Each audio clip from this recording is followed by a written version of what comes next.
Hello दोस्तों, मेरा नाम है राज और आप सभी का मैं फिर से स्वागत करता हूँ हमारे एक और नए कमाल के हॉरर स्टोरी में। दोस्तों, आज की घटना बहुत ज्यादा खौफनाक और डरावनी है। ये घटना अशोक नाम के एक ड्राइवर के साथ घटी थी जो कि ऑटो चलाता था। तो चलिए दोस्तों शुरू करते हैं कहानी। उससे पहले दोस्तों, आपको हमारा कंटेंट पसंद आता हो तो वीडियो को जरूर से लाइक करके चैनल को सब्सक्राइब कर दीजिएगा। तो चलिए दोस्तों शुरू करते हैं कहानी। दरअसल दोस्तों, एक घटना अशोक नाम के एक लड़के के साथ घटी थी। अशोक के बारे में हम ज्यादा जाने उससे पहले उसके फैमिली और उसके बैकग्राउंड के बारे में जान लेते हैं। दोस्तों, अशोक का जन्म उत्तर प्रदेश के एक छोटे से गांव में हुआ था। गांव का नाम रामपुर था और वहां पे अशोक अपने मम्मी पापा के साथ रहा करता था। अशोक का बचपन वहां पर एक गांव में बीता हुआ था और अशोक का वहां पर एक छोटा सा खेत था जहां पर उसके पापा खेती किया करते थे, जो कि बहुत ही मामूली सा टुकड़ा था खेत का। देखते देखते कई साल बीत जाते। अब अशोक की एज 23 साल की हो चुकी थी और तब भी उसके पापा वही खेत में खेती किया करते थे। वहां से जो कुछ भी मिलता था उसमें उनका गुजारा चलता था और बचपन से अशोक उनकी गरीबी देखते आ रहा था और उसको एक दिन लगा कि हमको इस परिस्थिति से बाहर आना चाहिए। और उस दौरान कई सारे अशोक के दोस्त वहां पर ऑटो रिक्शा चलाया करते थे और अच्छा खासा पैसा कमाते थे। तो यह देखने के बाद अशोक को भी लगा कि मुझे ऑटो रिक्शा लानी चाहिए। एक दिन खाना खाने के टाइम पर अशोक अपने पापा से बोलता है कि हमको खेत बेच के एक ऑटो रिक्शा लानी चाहिए। तो यह बात सुनकर अशोक के पापा पहले तो मना करते हैं, फिर अशोक उनको समझाता है कि कैसे उसके दोस्त ऑटो रिक्शा लाए और उसके बाद अच्छे खासे पैसे कमाने लगे। तो बाद में अशोक के पापा भी मान जाते हैं कि हमको खेत बेच के ऑटो रिक्शा लानी चाहिए। तो कुछ दिनों के बाद ही उसके पापा वो खेत बेच देते हैं और ऑटो रिक्शा ला देते हैं। ऑटो रिक्शा लाने के बाद अशोक उनके गांव से थोड़ी दूरी पर एक बड़ा सेंटर था जहां पर कई सारी ऑटो खड़ी रहती थी और वहां से सबको पैसेंजर मिलते थे। तो वो अपनी ऑटो वहां पर खड़ी करने लगता है और वहां पर अशोक को अच्छे खासे पैसेंजर भी मिल जाते थे और उसकी अच्छी खासी कमाई हो जाती थी। ऐसे कई दिनों तक चला और उस दौरान उसके वहां पर कई अच्छे दोस्त भी बन चुके थे। वहां पर अशोक के सबसे अच्छे दोस्त एक अंकल बन जाते जिनकी एज 45 साल की थी और उनको ऑटो रिक्शा में करीबन 20 से 25 साल हो चुके थे और अशोक हर दिन अपने फ्री टाइम में उनके साथ ही बैठा रहता था। ऐसा कई दिनों तक चला।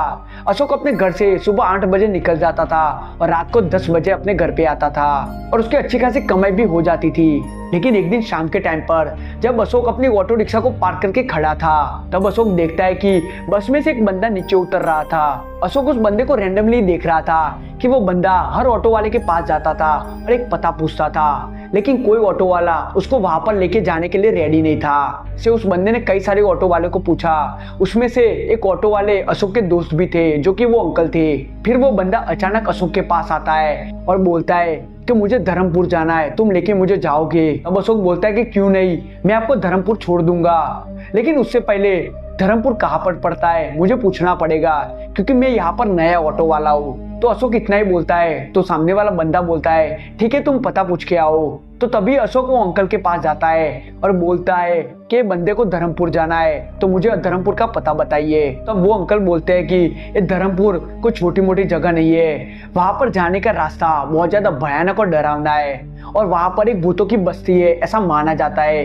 कोई भी ऑटो ड्राइवर वहां पर रात को जाने के लिए नहीं रेडी होता। साथ ही वो अंकल अशोक को वो भी बोलते हैं कि तुम उस बंदे को मना कर दो, वहां पे मत जाओ। तो तब अशोक अंकल को बोलता है कि देखिए, बंदा देखने पे बहुत ज्यादा पैसे वाला लगता है तो मुझे अच्छा खासा भाड़ा भी देगा, तो मैं उसको ड्रॉप करने के लिए मुझे जाना चाहिए। तो तब वो अंकल बोलते हैं कि तुमको जाना हो तो जा सकते हो, लेकिन धर्मपुर के आने जाने वाले किसी भी रास्ते पर तुम मत रुकना, वरना तुम्हारे साथ बहुत ज्यादा कुछ बुरा होगा। और तब अशोक बोलता है ठीक है और उस अंकल से धर्मपुर का रास्ता जान लेता है और वापस से चले जाता है उस बंदे के पास और वो अपने ऑटो में से पानी की बोतल बाहर निकालता है और उस बंदे को बोलता है कि मैं 2 मिनट में आया पानी की बोतल भर के। तो वो बंदा बोलता है ठीक है, तब तक मैं ऑटो में बैठा हुआ हूँ। और पानी भरने के बाद अशोक वापस आता है और उस बंदे के साथ ऑटो लेकर निकल पड़ता है धर्मपुर जाने को। धर्मपुर उनके वहां से करीबन 15 से 16 किलोमीटर की दूरी पर था और वो वहां पर सेंटर से बाहर की ओर जा रहे थे। थोड़ी दूर जाने के बाद जंगल एरिया स्टार्ट हो जाता है और सिंगल पट्टी का रोड था और करीबन 5-7 किलोमीटर ही दूर गए होंगे। तब अशोक को दिखता है धर्मपुर का एक बोर्ड और उस दौरान वो बंदा बहुत ज्यादा अच्छा था और अशोक के साथ कई सारी बातें करता है, लेकिन अशोक को अपने दिमाग में वो भूतिया बस्ती चल रही थी जो कि धर्मपुर के रास्ते में आने वाली थी। थोड़ी देर में वो उस इलाके में आ गए थे जहाँ पर वो अंकल बोल रहे थे कि भूतिया बस्ती है और धर्मपुर जाने का रास्ता बहुत ज्यादा सुनसान था, जिसकी वजह से अशोक को और भी ज्यादा डर लग रहा था। और उसके साथ ही उसको बहुत ज्यादा ठंडी हवाएं लग रही थी। और अशोक ने अपने गांव में कई बार सुना था कि जहाँ पर भी नेगेटिविटी ज्यादा होती है वहां पर ठंड बहुत ज्यादा बढ़ जाती है। और तभी अचानक वो बंदा पीछे से अशोक के कंधे पर हाथ रख देता है और तब अशोक अचानक डर जाता है। तो बंदा पीछे से पूछता है कि क्या होगा, क्यों इतना ज्यादा डर रहे हो। और तब अशोक बोलता है कि ये रास्ता बहुत ज्यादा हॉन्टेड है और यहाँ पर एक भूतिया बस्ती है। तो तब वो बंदा बोलता है कि भूत भूत जैसी कोई चीज नहीं होती और मैं इन सब पे विश्वास नहीं करता। तो तब अशोक बोलता है कि मैं आपको एक कहानी सुनाता हूँ। तो तब अशोक बोलता है कि कई साल पहले की बात है, जब इसी रास्ते पर एक ऑटो वाला जा रहा था और उसके साथ उसके पैसेंजर में एक अंकल बैठे हुए थे। और अचानक उस ऑटो के सामने कोई चीज आ जाती है जिसकी वजह से वो ऑटो ड्राइवर ब्रेक लगाता है और ब्रेक लगाने के कारण वो ऑटो पलटी खा जाती है और वहां पर ही दोनों लोगों की मृत्यु हो जाती है। और कहानी खत्म ही होती है तब तक धर्मपुर आ जाता है। तो तब वो बंदा ऑटो में से बाहर निकलता है और अशोक को पैसे देता है। और पैसे देने के टाइम पे वो बोलता है कि उस टाइम पर तो तुम नहीं थे तो तुमको ये कहानी कैसे पता। तो तब अचानक अशोक बोलता है कि वो ऑटो ड्राइवर मैं ही था। तो यह बात सुनने के बाद वो बंदा हंसने लगता है और बोलता है कि क्या मजाक कर रहे हो।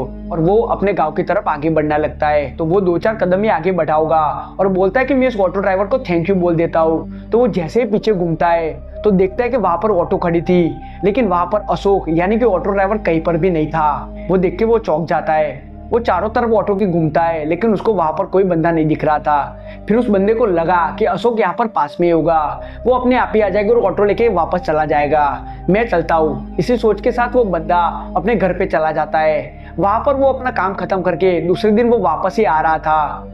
दरअसल वो बंदा एक ही दिन के लिए धर्मपुर आया था। वो जैसे ही अपने बस स्टैंड के पास जाता है तो वहां पर वो देखता है कि वो ऑटो फिर से खड़ी हुई थी वहां पर ही। तो उसको समझ में नहीं आता।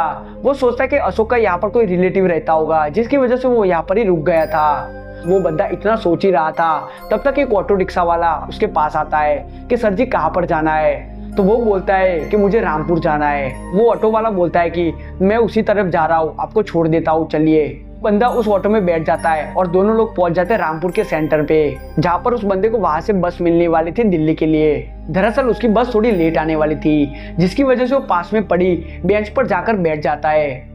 थोड़ी देर में वो देखता है कि कई सारे ऑटो वाले मिलके वहां पर एक बंदे को कुछ बोल रहे थे। उस बंदे को वहां से कुछ ढंग से नहीं दिखाई दे रहा था। तो वो सोचता है कि वहां पर पास में जाके देखता हूँ। तो वो बंदा जैसे उन लोगों के पास जाता है वहां पर देखता है तो अशोक खड़ा था। तो वो तुरंत उसके पास जाता है और बोलता है कि तुम यहाँ पर क्या कर रहे हो। तो अशोक भी उस बंदे को पहचान जाता है और अशोक बोलता है कि मेरी ऑटो कहाँ पर है। तो वो बंदा वो सुन के थोड़ा हैरान होता है और बोलता है कौन सी ऑटो। अशोक बोलता है कि मेरी वाली ऑटो जो कल तुम लेके गए थे। तो वो बंदा बोलता है कि तुम्हारी ऑटो तो धर्मपुर में पड़ी है, तुम कल मुझे छोड़ने के लिए आए थे, उसके बाद तुम कहाँ पर चले गए थे। तो यह बात सुनकर सेम अशोक को भी समझ में नहीं आ रहा था बंदा क्या बोल रहा है। और अशोक को उस बंदे की बात पर विश्वास नहीं होता और बोलता है फिर से जोर से कि कहाँ है मेरी ऑटो। तो तब वो बंदा बोलता है कि तुम्हारी ऑटो अभी भी धर्मपुर में है, तुम जाके देखना हो तो देख सकते हो।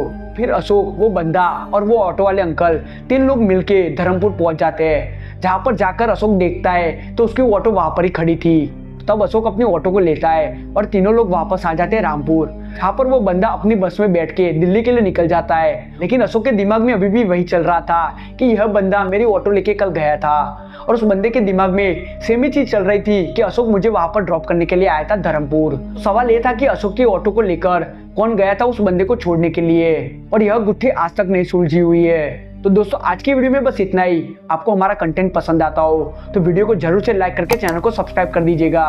तो चलिए दोस्तों, अब मिलते हैं एक और नई कमाल की वीडियो के साथ। तब तक के लिए बने रहिए हमारे साथ। जय हिंद, जय भारत।